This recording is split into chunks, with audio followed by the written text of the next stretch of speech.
Bugün 23 Nisan Ulusal Egemenlik ve Çocuk Bayramı. Hayallerinde sınır tanımayan çocukların 100. yılı kutlu olsun.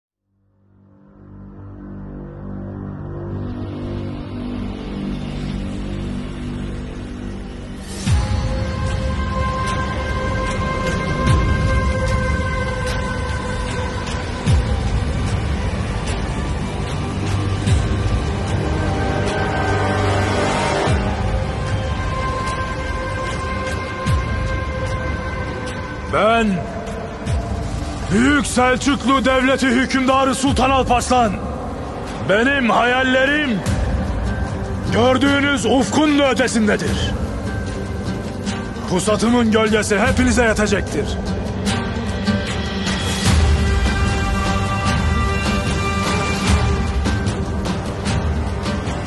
Bin yılın savaşına hazır mısınız?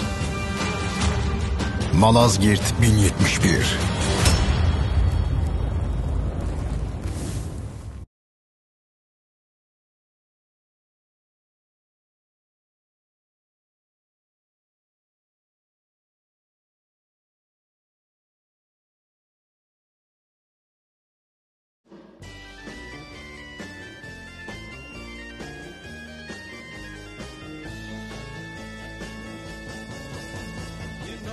It would be untrue.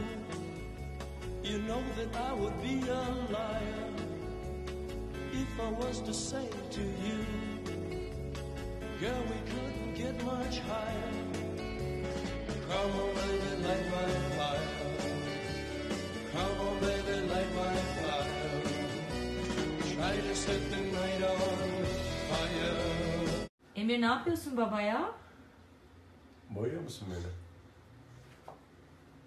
Şu an çok konsantre.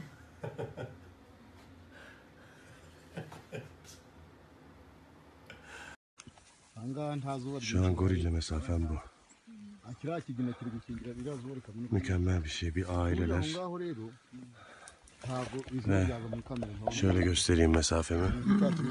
Mesafem bu.